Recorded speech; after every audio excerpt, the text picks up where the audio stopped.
Olá, pessoal, tudo bem?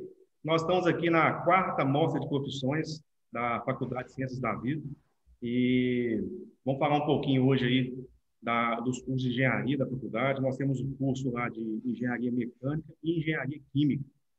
Então, vamos fazer um bate-papo hoje bem bacana aí, falando um pouquinho de cada curso, né? Mostrando algumas práticas que são feitas no curso, né? Falando um pouquinho aí do campo de atuação do profissional, tanto da mecânica como da química, que são profissionais extremamente responsáveis aí dentro dos processos nas indústrias, né? Então, elas são profissionais altamente demandados e são necessários aí em diversos tipos de processos. Bom, meu nome é Daniel, sou coordenador do curso de engenharia mecânica. Eu estou na faculdade aí desde o início do curso de mecânica, desde aí do início de 2016.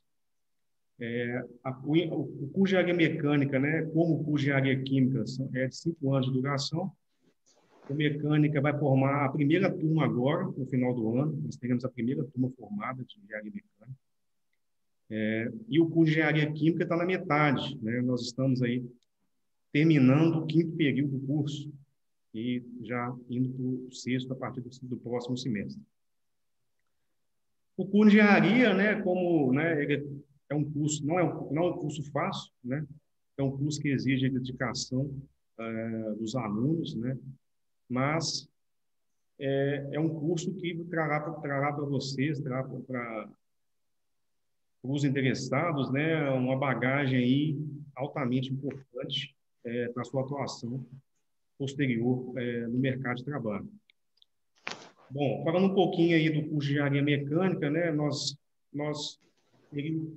tanto o curso de mecânica como de química, né, vou falar dos dois, eles começam com várias disciplinas fazer de maneira junta, né? Então, as disciplinas, vamos falar assim, a parte básica do curso de engenharia, né? A parte de cálculo, física, química, né? Desenho, essa parte, a parte de programação, ela é feita junta, né? Mecânica e química.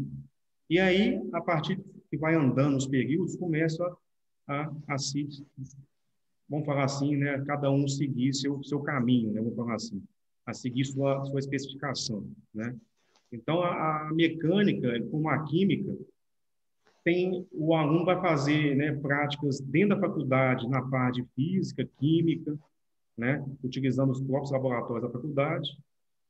Tem o laboratório de informática, onde faz a parte de programação, né, e desenho, também dentro da faculdade. E depois a gente tem uma parceria com o Senai, onde a gente faz várias práticas de disciplinas específicas, né? Então, dando um exemplo da mecânica aí, a gente faz práticas, por exemplo, metrologia, processo de fabricação, instrumentação, automação. Então, nós temos a parceria para a utilização do laboratório do Senai para cumprir a carga prática do curso. Beleza? Bom, não vou me delongar muito. Vou chamar aqui o professor Leandro Nunes, aqui da Engenharia Mecânica, e vou chamar também a Marcela Rachid para a gente conversar um pouquinho. Eles vão se apresentar aí e depois a gente entra em cada curso de maneira específica. Boa noite, pessoal. Boa noite. Boa noite.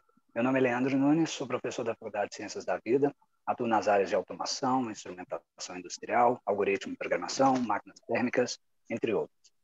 E hoje eu gostaria de mostrar para vocês algumas práticas que os engenheiros mecânicos fazem durante o seu processo de formação, em que visam desenvolver competências que são necessárias para as práticas industriais. O perfil profissional do engenheiro mecânico ele é extremamente fundamental e importante em qualquer sistema ou qualquer cadeia produtiva. E por isso, eu vou tentar demonstrar ao máximo uma aplicação. E para isso também nós trouxemos alguns convidados para falar um pouco também da sua experiência e também para trocar algumas ideias conosco. Oi, pessoal. Meu nome é Marcela Rachid, sou professora na Faculdade de Ciências da Vida.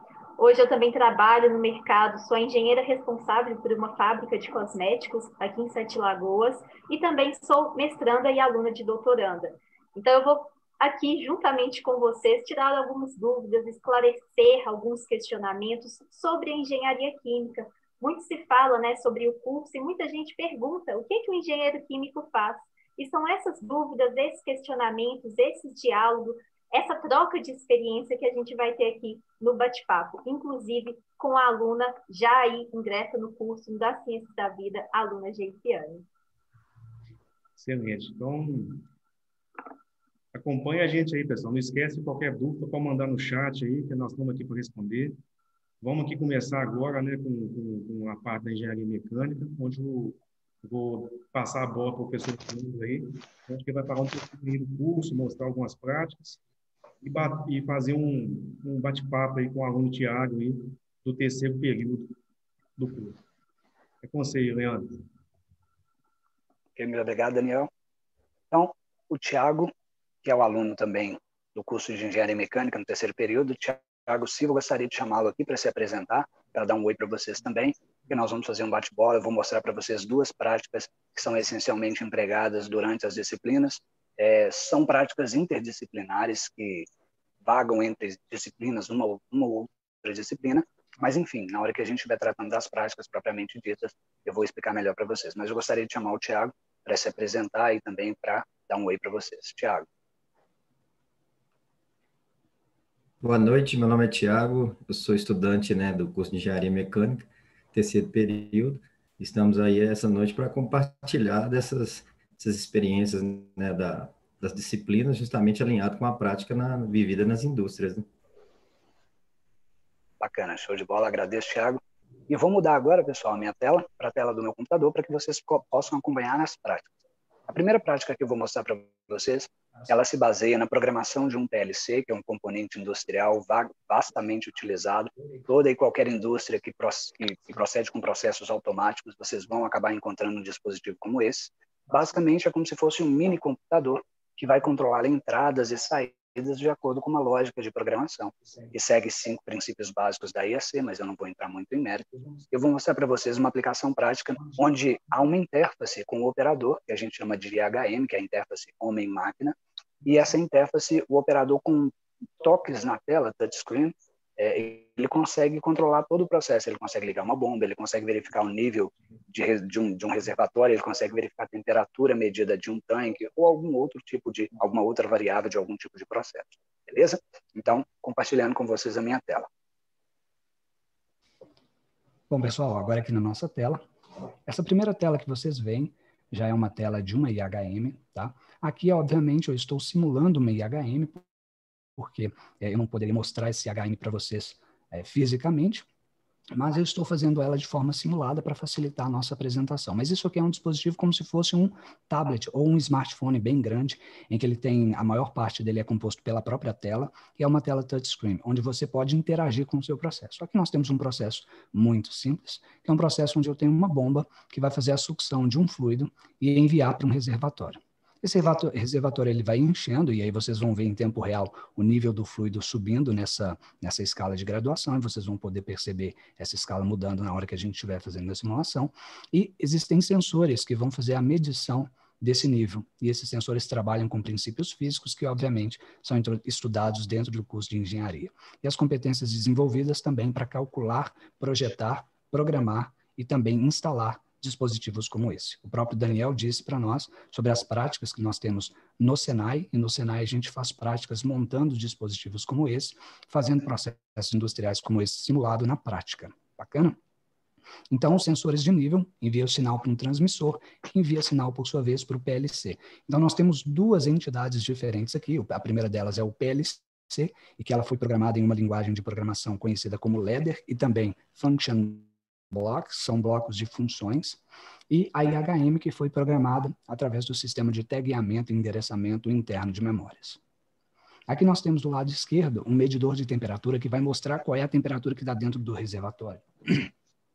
Nós temos um aquecedor que, quando o nível chegar a um determinado ponto, assim como no chuveiro residencial, para que não haja a queima do resistor, que nós chamamos de resistência, para que não haja a queima do resistor, esse nível tem que estar acima de um determinado limite. No nosso caso, é 15% da capacidade máxima desse reservatório. Então, acima dessa capacidade, esse indutor ele vai ligar e vai aquecer a água.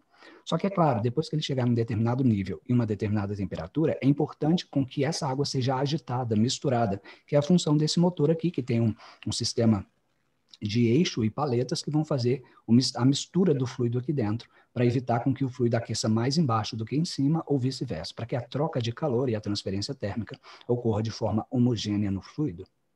Então, nós temos sensores de nível, e esse sensor pequeno aqui em cima é o sensor de temperatura. Tanto o sensor de temperatura quanto o sensor de nível vai mostrar para a gente sinaleiras, são indicadores que podem determinar alarmes de nível baixo e de nível alto, a mesma coisa para a temperatura de nível baixo e nível alto. E aqui, manualmente, o operador pode ligar e desligar o processo. Quando clica-se no botão liga, imediatamente o fluido começa a correr, dá para observar a válvula sendo aberta e fechada de acordo com o PID, que é um método de controle que a gente aprende também na engenharia, que trabalha com correção de erro proporcional, integrativo e derivativo.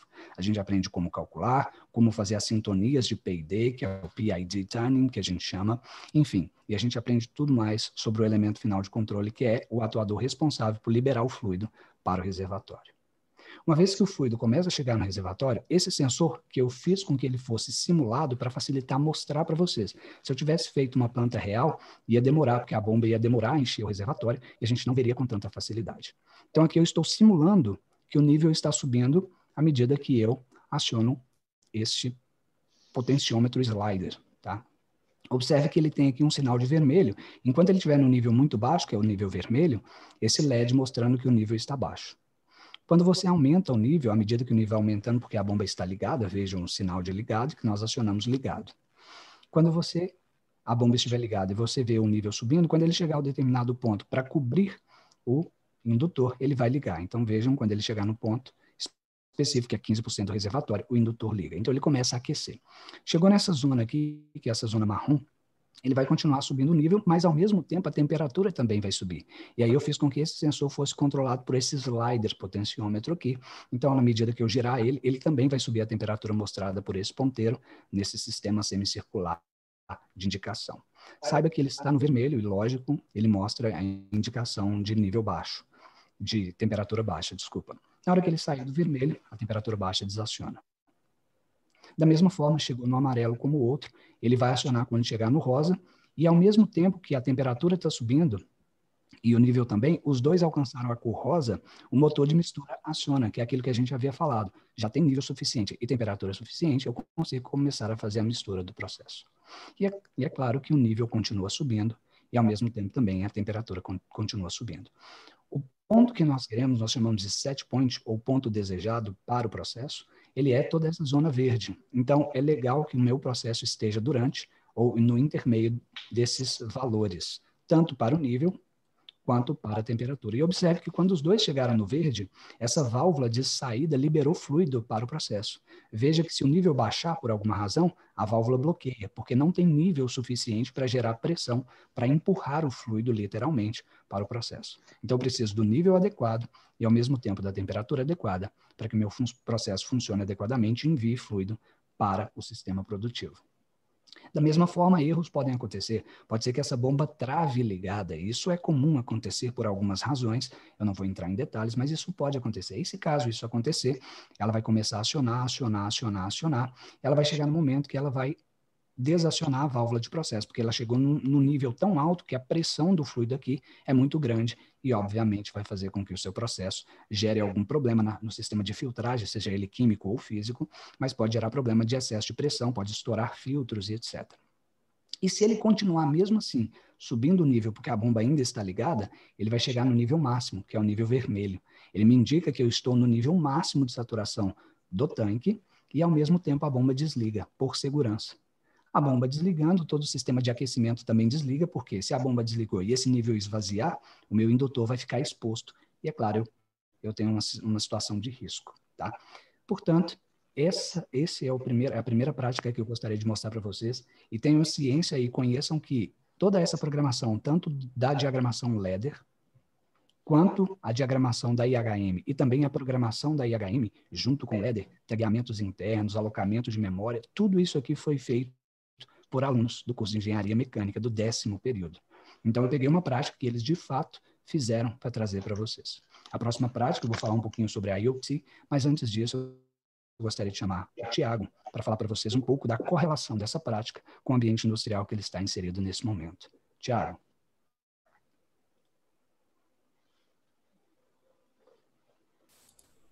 Boa noite. Como muito bem explanado pelo professor Leandro, atualmente eu trabalho numa manufatura de latas de alumínio e aqui a gente tem uma visão geral do processo, na qual da esquerda, na parte superior, a gente tem a bobina, o manuseio dessa bobina, prensa de copos, na qual inicialmente faz um copo, as body makes e trims, na qual faz o estiramento da lata e o corte da sua altura.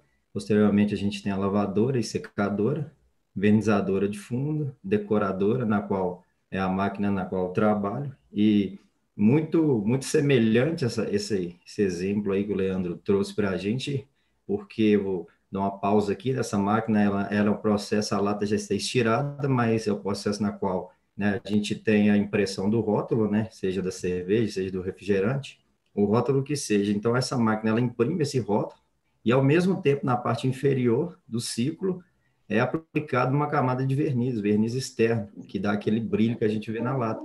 E a função desse verniz é proteger a lata, né, dar brilho e proteger a pintura. À frente dessa máquina aí, a gente tem um desenhozinho de um forno que não faz a primeira secagem. E trazendo para a prática, né, na indústria, essa planta, na verdade, é de 95% a 98% de automação, um nível bem grande de automação, tudo isso que o Leandro comentou aí de sensores, dispositivos, termopar, PLCs. Esse maquinário ele é todo automatizado, todo sensoriado, e só que esse verniz, ele, na verdade, ele tem um sistema independente na parte de trás da máquina, na qual bombeia, né, o verniz é misturado, e justamente bem semelhante no que o Leandro trouxe, né, a gente tem a água e o verniz, e justamente bem semelhante, tem esse misturador lá, tem um banho misturador, um agitador, que vai dosando água e verniz até atingir a viscosidade ideal, porque tem um parâmetro de viscosidade ideal para a lata, não pode ficar muito alta a viscosidade e nem muito baixa. Então, essa máquina, esse misturador, ele faz esse controle, né? Ele tem um viscosímetro, que tempo em tempo ele fica medindo 24 horas, ele mede, manda a leitura para o PLC, o PLC lê, se tiver abaixo, se tiver acima, aí ele manda ou diminuir o fluxo de água, ou aumentar o padrão de verniz, fazendo essa correção. E isso, na verdade, todo o processo é muito importante, nesse ponto específico aí da decoradora, onde que pinta a lata, de extrema importância, porque essa camada de verniz estando fora, né, você tem produtos não conformes, o que não é ideal em qualquer planta. Seguidamente, no processo, a gente tem essa máquina de verniz interna, na qual injeta verniz dentro da lata. À frente tem um forno, na qual faz a cura final, né, porque o forno posterior à decoradora, ele faz só a pré-cura. Aí depois joga o verniz interno nesse forno, nas máquinas de verniz, e posteriormente a gente tem o forno de verniz o IBO, que faz a cura total. Na frente a gente tem no desenho esquemado o necker, o flanger, que faz a conformação daquele pescocinho da lata para receber a tampa, e posteriormente a gente tem a paletizadora. Lembrando que não somente a programação em si, mas tudo, né, todas as disciplinas do curso de engenharia mecânica estão bem vivas dentro dessas plantas industriais. A gente tem também trocador de calor, porque parte dos tinteiros lá tem refrigeração, né, essa questão também da programação, dos desenhos técnicos, porque a gente tem que ter um pré-treinamento, né, a gente tem que conhecer do equipamento, porque é uma linha, é um processo produtivo altamente veloz, a produção de milhões de latas por dia. Então, é uma planta na qual eu vejo as disciplinas, né, a importância dessa prática nos laboratórios, né, de física, laboratórios de desenho, de automação, porque, na verdade, né, a indústria 4.0, né, que já é a realidade, necessita cada vez mais de profissionais que tenham essa correlação, né, da prática, né, da teoria com a prática, conciliando, e quem ganha, né, é as empresas, quem ganha também é o próprio funcionário, ou seja, toda a manufatura tende a ganhar com isso. Bacana, Thiago, muito obrigado.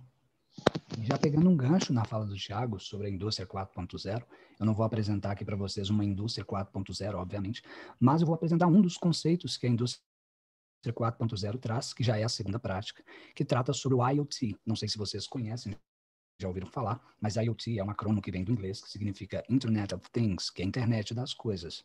Toda vez que você tem um dispositivo inteligente conectado à internet, nós chamamos esse dispositivo de dispositivo inteligente e ele trabalha com a internet das coisas. Nós temos também um segundo conceito, que é o Industrial IoT, que é a internet das coisas voltada para o meio industrial, que é esse exemplo que eu estou mostrando aqui para vocês. Em tempo real, há poucos segundos atrás, veja, eu estou fazendo a leitura de uma planta que está comigo aqui na minha residência, que é um sensor de distância ultrassônico, que está medindo a distância em centímetros pelo tempo. Então, veja bem, a última medição foi agora, às 19 horas, 5 minutos e 35 segundos. Eu coloquei um tempo de 30 em 30 segundos, para ele não ficar spamando uploads para o Cloud Service, mas eu acredito que vai dar para a gente visualizar bem o que vai acontecer. Basicamente, esse princípio pode ser aplicado e é totalmente escalável a qualquer processo industrial. Aqui eu estou apenas fazendo a leitura de uma distância, e se caso essa distância for menor do que um valor que eu programei, esse LED, essa luminária, esse indicador luminoso, ele vai acender dizendo que a distância está muito curta. Isso tudo acontece em tempo real. Eu vou ligar a minha webcam no notebook para que vocês vejam essa planta em si. É uma planta bem pequena, bem simples, um microcontrolador SP8266 que está controlando tudo e enviando pela internet os dados.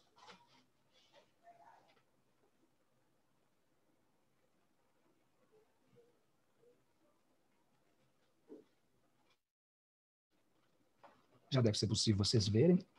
Na imagem vocês acompanham que eu tenho um sensor. Esse sensor ele é um sensor ultrassônico. Esse sensor ultrassônico, inclusive ele pegou a distância de 7 centímetros quando eu coloquei meu braço na frente, né, para poder ligar o webcam.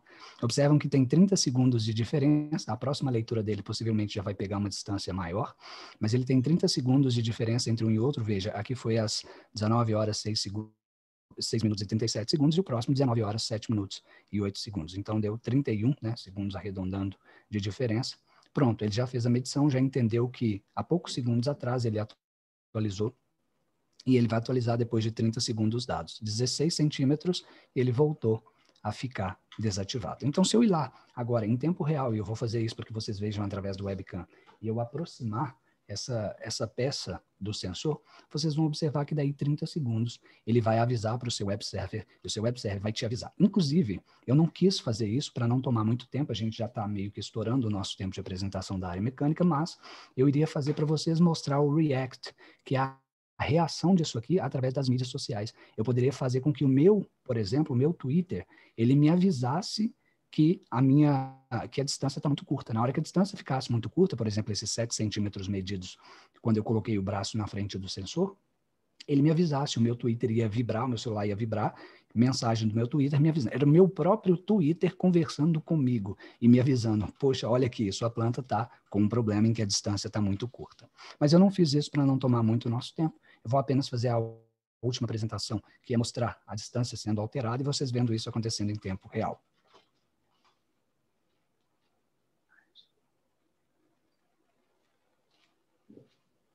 Através da imagem da webcam, vocês viram que o LED acendeu na planta e também, ao mesmo tempo, ele vai acender aqui, depois de 30 segundos da última leitura. Vocês vão ver que vai mudar a distância em centímetros. Olha aí, o LED já acendeu.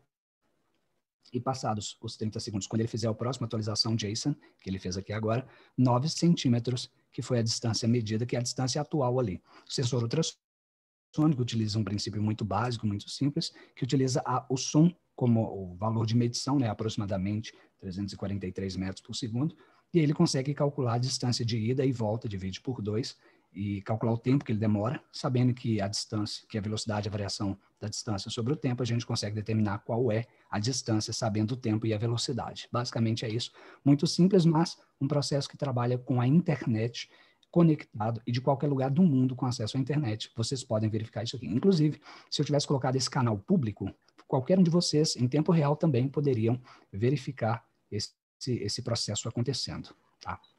Tiago, eu gostaria de chamar você mais uma vez para poder explanar um pouquinho para a gente da sua vivência e principalmente na fábrica de latas que você disse que trabalha, que essa tecnologia ela é bem expressiva, não é isso? Isso. Não somente, né, como eu comentei anteriormente, não somente a questão a visão da indústria 4.0 não somente na produção em alta escala, com produto, né, conforme, mas a gente sabe que as companhias, empresas também, elas né, têm uma atenção fundamental e primordial sobre a segurança, e essa última amostra do Leandro aí, ela mostra muito isso. A gente tem um exemplo naquela linha do segmento de latas, na paletizadora, por exemplo, a gente tem sensores cortina de luz que lá no último, lá na embalagem, a operação, ou qualquer pessoa, se ela atravessar essa cortina de luz ali na parte superior, onde está formando as camadas desse pallet aí, automaticamente a máquina para na hora, fora vários sensores. A decoradora também, na qual eu trabalho, ela tem um dispositivo bastante interessante na parte mecânica, porque por trabalhar com rotações elevadas, a correia não pode rebentar, então tem um sensor ali de posicionamento de distância, porque fica lendo ela o tempo integral. Caso essa correia venha arrebentar, ele manda sinal para o PLC que automaticamente, imediato, para a máquina. Se isso se não tivesse esse sensoriamento, o que aconteceria? Seria ter um problema sério no maquinário, poderia quebrar, né, redutores por causa da velocidade, e a máquina ia continuar girando, mas não tem a correia para fazer né, a transmissão de movimento para outro componente mecânico, então você teria um prejuízo muito grande. E assim, a gente vê tanto a instrumentação, essa verificação tão importante, tanto para o maquinário, tanto na questão também de segurança. Essa máquina também, por trabalhar com alta rotatividade, ela é toda fechada com portões de segurança, ela tem aproximadamente uns 8 sensores de segurança, e qualquer um dos sensores que entrar em falha, se for tentar colocar a mão, mexer com ela em movimento, para a máquina imediatamente, ou seja, garantindo segurança. E eu estou dando esse na decoradora na qual eu trabalho, mas isso vale para toda essa linha, e não somente nesse exemplo de fábrica de lata. Eu também tive experiência no setor siderúrgico, a gente vê o quanto é perigoso, o quanto tem muitos altos riscos, e hoje também muitas coisas estão sendo sensoriadas, a automação tem sim tomado campo nesse tipo de segmento também. A automobilístico também é outro segmento que eu tive um pouco de experiência, e a gente vê, né, os próprios veículos, né, tanto leve como pesado, totalmente com essa preocupação, e isso é muito importante, né? A gente tem nosso próprio automóvel mesmo, ele cada vez mais automático, né? Dá uma falha, já tem sensores que mandam informações para o painel e até desligam, né? Dependendo do caso, faz uma redução das velocidades para não comprometer tanto a segurança, né, do condutor, quanto a questão também da segurança em si com a parte mecânica, com o motor, enfim. É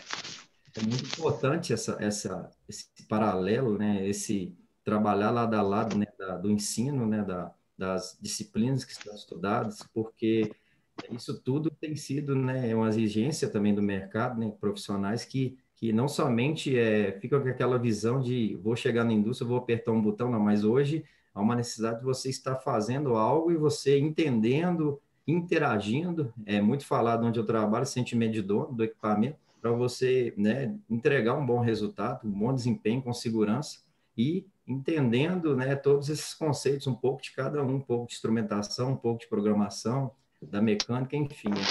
É muito importante esse trabalhar lado a lado, né, do curso de engenharia mecânica com a vivência industrial.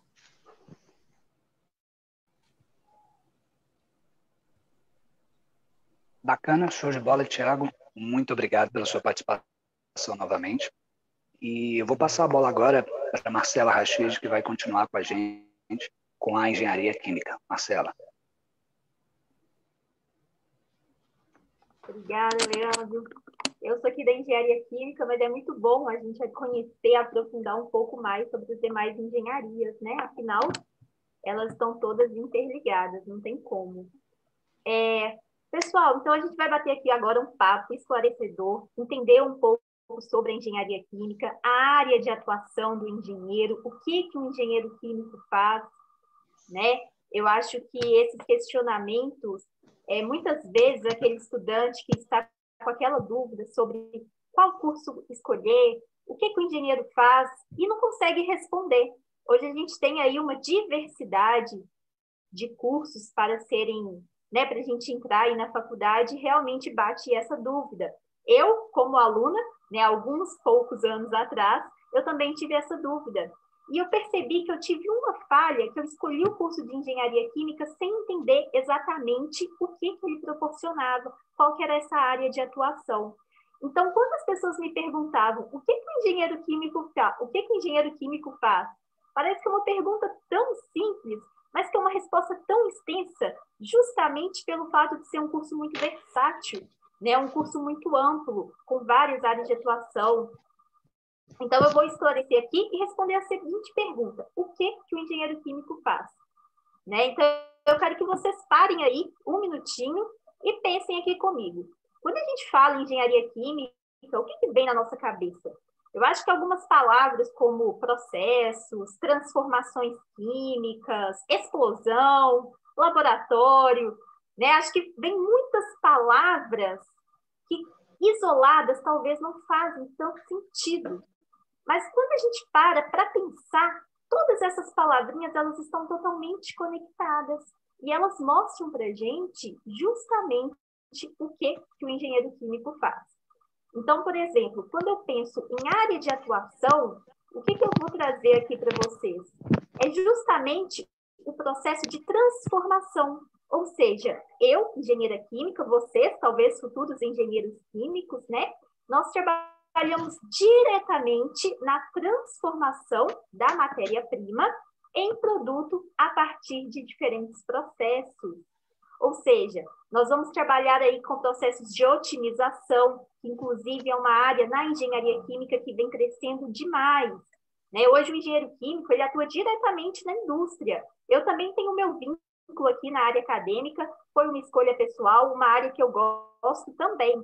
Né? Ou seja, a gente também consegue conciliar aqueles que gostam ali também da área acadêmica. Mas eu também estou totalmente ligada ao mercado de trabalho. Hoje eu atuo, por exemplo, em uma empresa de cosméticos. Eu tenho colegas que atuam aí em fábricas de cerveja, na área petroquímica. Inclusive, essa área petroquímica, a área de papel e celulose, são áreas muito definidas, né? São áreas, assim, que são as principais áreas, inclusive, falando assim de uma forma grosseira, no qual o engenheiro químico pode atuar. Mas isso não limita a nossa área de atuação. Né? Estou aqui na área de cosmético, por exemplo, temos também na parte de tinta, na parte de automóveis, né? Também está muito ligado com essa parte de vernização, a parte de processo. Então, o engenheiro químico ele pode atuar ali na planta, né? Ali na planta da indústria, de forma ali propriamente dita. Então, a gente tem ali um mercado muito amplo, principalmente pelo fato de nós, engenheiros químicos, estarmos ligados a essa questão da transformação, ou seja, transformar aquela matéria-prima em produto. Então, só essa definição já mostra para a gente como o nosso curso é versátil, como é ampla essa nossa área de atuação.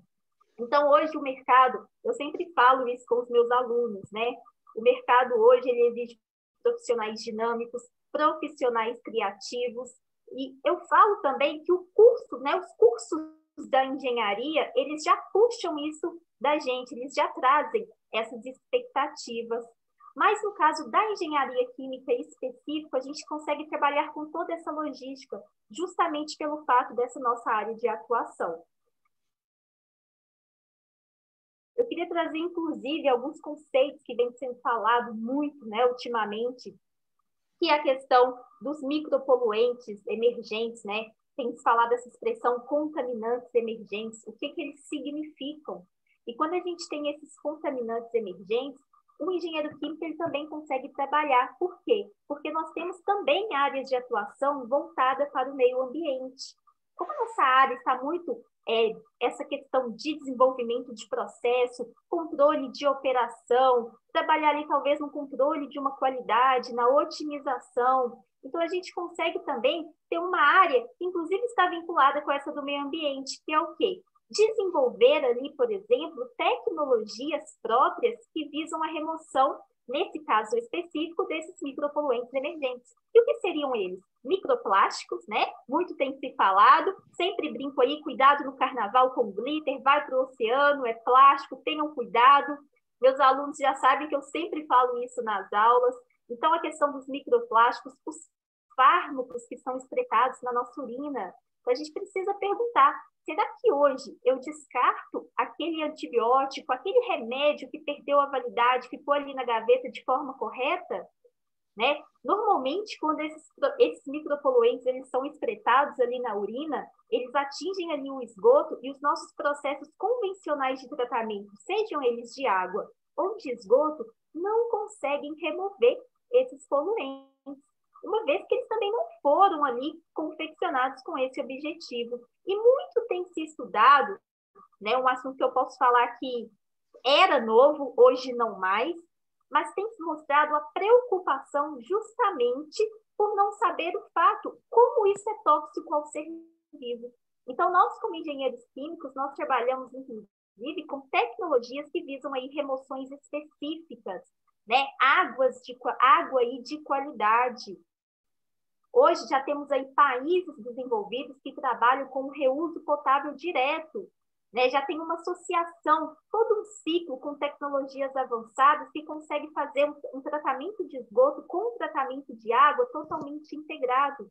É claro que isso também tem tudo a ver com a população, né? A informação à população, entender aqueles processos, muitas vezes a gente tem uma rejeição cultural. Então, essa falta de informação a gente consegue trazer, porque a gente consegue esclarecer e mostrar que algumas tecnologias que não são usadas, mas têm ali capacidades de ser trabalhadas de forma eficiente. Então, essa questão do reuso, tecnologias avançadas, está muito também interligado com a nossa área, né? Eu falo que hoje as empresas, né, tem muita questão do custo-benefício. Hoje a gente tem visto aí muitas tragédias em relação a essas minerações, as barragens, toda essa questão ambiental ali envolvida. Então, a gente consegue desenvolver, por exemplo, tecnologias para o reuso de água, inclusive na própria empresa. Eu já tive uma grande experiência, inclusive, trabalhando com efluentes industriais, né? A gente sempre no laboratório faz aqueles testes com efluentes sintéticos, mas eu já tive a experiência de trabalhar com efluentes industriais, utilizando a tecnologia de membrana, que é uma tecnologia aí avançada. Temos diferentes processos de membrana de destilação, membrana de osmose, ultrafiltração, membranas que, inclusive, já são utilizadas por alguns países, né?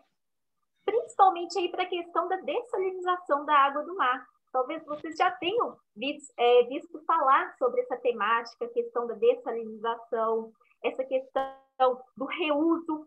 Hoje eu falo que assim, essa questão de ter um profissional dinâmico na empresa é de suma importância. Por quê? Porque se a gente tiver ali um processo ideal, a gente consegue transformar, inclusive, um resíduo, um subproduto, tratar, purificar, utilizar a operação unitária e o processo adequado e converter aquele subproduto, aquele resíduo, né, talvez em uma nova matéria-prima para a própria empresa, ou seja, trazer ali um valor agregado para aquele resíduo, aquele efluente que possivelmente seria descartado. E a questão da água a gente nem precisa comentar, né, pessoal? Por quê? Já vimos aí, já vivenciamos a questão da escassez hídrica. Hoje a exigência por uma água de qualidade, dependendo aí do processo, é muito alta. Então, ter talvez essas tecnologias ali na própria empresa, né, claro que tem todo um custo, mas ter esse pensamento ali na empresa, isso é muito importante. Então, é essa dinâmica, é essa versatilidade do engenheiro, e é isso que o mercado de trabalho procura, né? Então, assim, às vezes a gente fica pensando, meu Deus, mas são tantas áreas que eu acho que fica até amplo demais. E aí é justamente que entra a faculdade, né? O Daniel, inclusive, comentou que nós temos as matérias específicas, elas são fundamentais porque elas servem ali para a gente como uma orientação.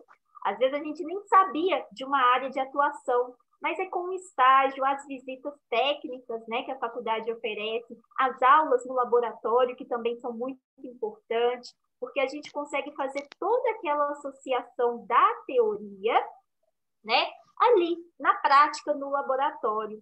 Então, a gente consegue trabalhar ali, inclusive, né, dependendo do interesse do aluno, nós temos projetos de extensões, temos iniciação científica, tudo isso a gente consegue ali exercer na prática aquilo que a gente está aprendendo na sala de aula.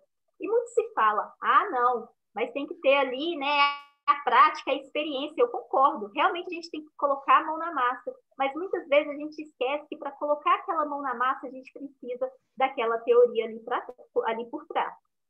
Então, pessoal, eu quis mesmo esclarecer um pouquinho. Eu sei que às vezes bate muita dúvida. Inclusive, eu queria convidar aqui a Geisiane. Geisiane, parece... Geise?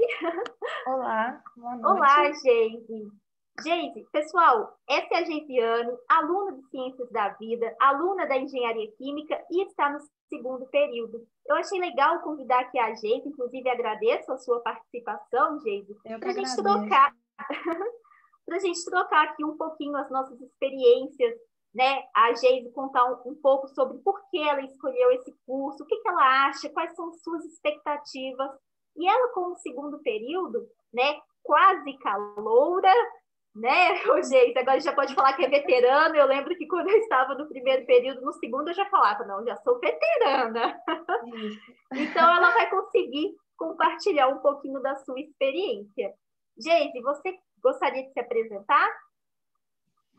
Sim.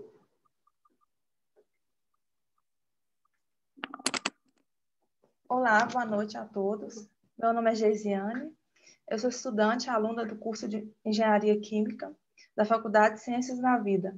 Eu vou falar um pouco sobre por que estou escolhendo esse curso, quais são minhas expectativas, por que de ter escolhido a instituição. Quero compartilhar um pouco com vocês. Beleza. E assim, Geise, eu falo assim, pessoal, porque quando eu escolhi o curso, passaram várias coisas, e foi por uma mostra de profissão que me fez falar assim, é a engenharia química, esse é o curso que eu quero seguir. Então, Geise, compartilha pra gente o que motivou você a escolher. Foi alguma pessoa que te indicou? Foi alguma experiência? Eu gosto bastante da área de pesquisa.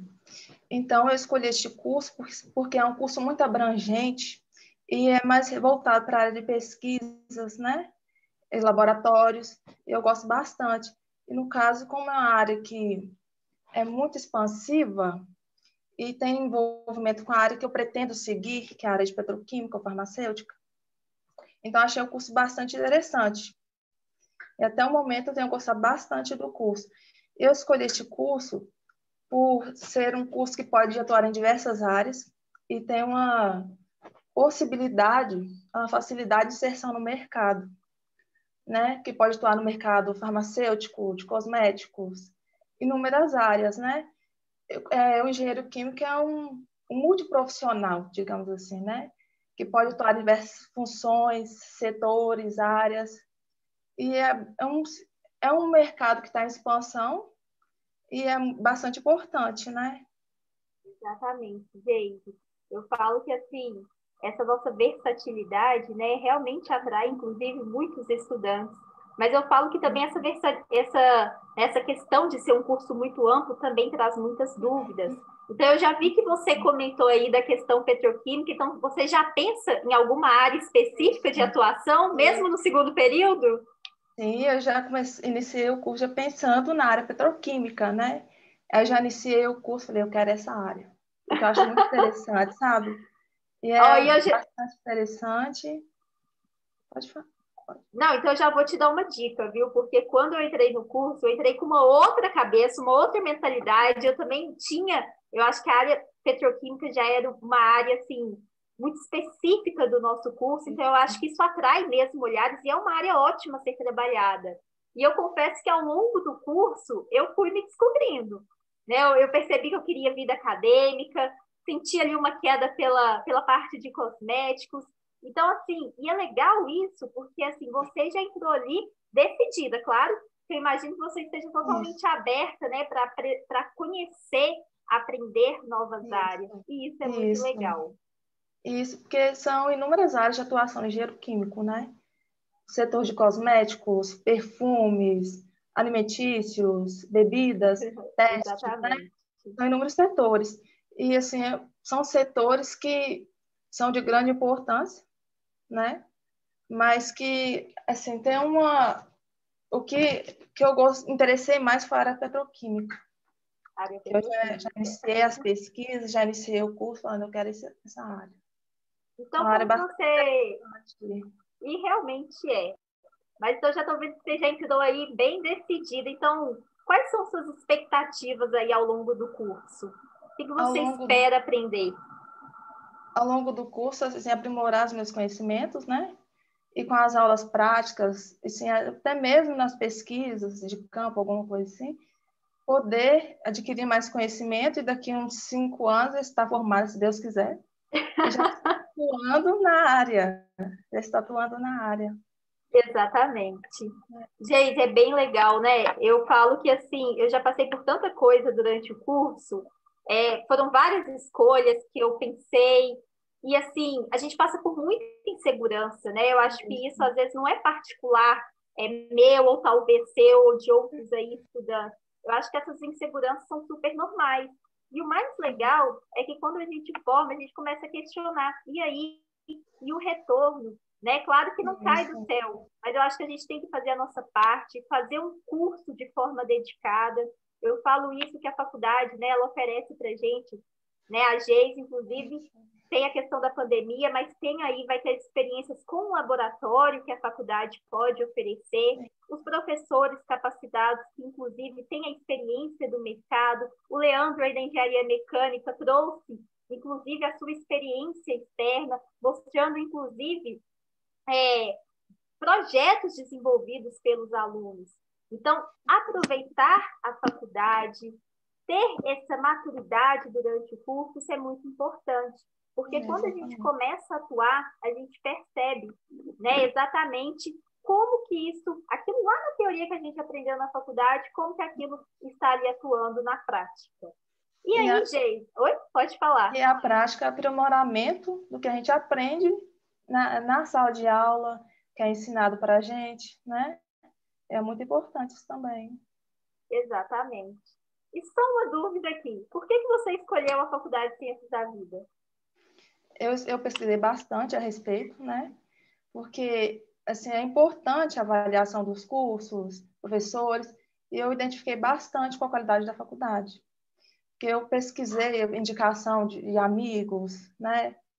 E, assim, eu vi que a faculdade realmente tem uma qualidade muito boa, professores capacitados, e a avaliação dos cursos, no geral, são muito boas, né? E, assim, possui laboratórios, porque, inclusive, eu tive uma irmã que já estudou na faculdade, então, eu já tinha um pouco de conhecimento sobre a faculdade, né? Então, assim, possui laboratórios equipados, aptos a atender professores e alunos, biblioteca com acervo extenso, que é muito importante para a gente também, para o nosso aprimoramento, para o nosso estudo, né? Eu já conheci um pouco a respeito, eu me interessei bastante pela instituição. Entendi. E assim, quem me conhece, quem é meu aluno, sabe o tanto que eu sou próxima, né? Eu aprendi isso também durante a graduação. Eu acho que a gente tinha uma visão de professor, aluno, essa separação. E eu acho muito legal essa proximidade, né? Falando assim, porque a gente consegue ter trocas, a gente consegue ter um diálogo construtivo. Eu falo que eu aprendo muito com vocês e, de fato, eu aprendo bastante. E é sempre bom compartilhar um pouco da nossa experiência, trazer um pouco da nossa opinião, mostrar para vocês oportunidades, aberturas, né? Eu acho que isso faz com que o curso se torne de uma forma ali muito mais fluida, a gente ameniza um pouco aquele estresse da questão, né, do cálculo, da física, aquelas matérias talvez específicas que a gente fica ali um pouco amedrontado. Mas é isso, eu acho que é dedicação, é esforço, né? O caso aqui da Geise já vem totalmente focado na área petroquímica. Aqueles que já estão atuantes aí, já estão, inclusive, né, são alunos da engenharia química e bate aquela preocupação. A dica é, pessoal, tenham calma, né? Eu falo que o mercado, ele é muito competitivo, mas a gente sempre tem lugar ali para todo mundo. Basta a gente fazer a nossa parte, basta a gente ser dedicado.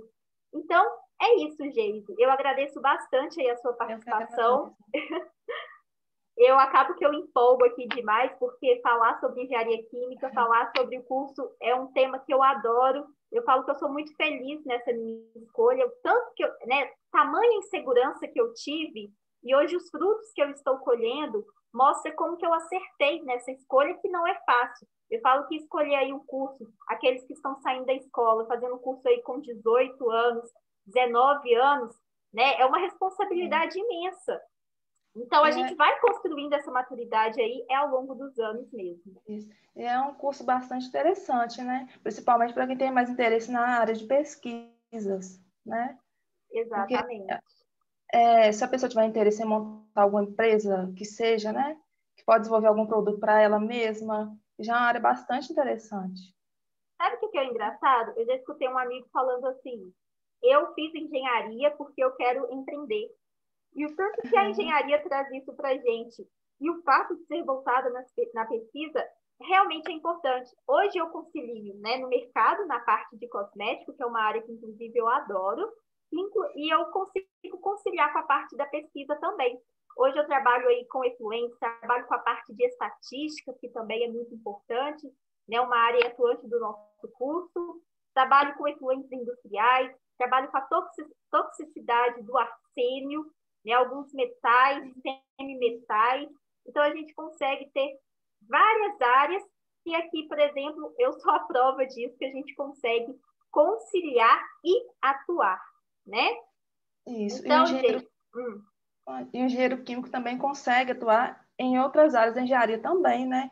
Como, por exemplo, a engenharia ambiental e de alimentos, né? Outras áreas como setores de qualidade, que é bastante importante na indústria, que geralmente é uma área que pode ser exercida pelo engenheiro de alimentos, também pode ser exercida pelo engenheiro químico.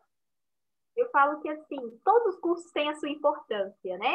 Mas a gente tem aí um mercado muito dinâmico, um mercado muito integrado, né? Então, assim, reconhecer o trabalho do outro, associar com a nossa área de atuação, isso é muito importante, porque eu acho que as áreas, elas se complementam. Né? Então, eu acho que isso é muito importante, é isso que o mercado exige mesmo. Isso. Então, pessoal, agradeço aí a participação da Geise. Eu acho que a gente, inclusive, extrapolou um pouco aqui, que eu acabo me empolgando. E eu gostaria de chamar aí o Daniel para fazer algum comentário, fazer aí o encerramento. Daniel? Olá. Pessoal, obrigado, Marcelo, obrigado, Geisiane. Vou chamar aqui também o Leandro aí, o Tiago.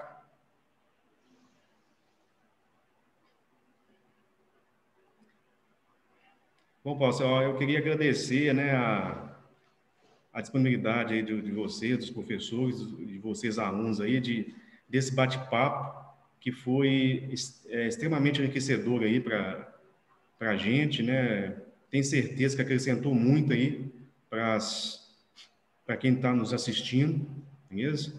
Vocês viram aí, pessoal, como o campo de atuação é abrangente, né? Tanto da mecânica como da engenharia química.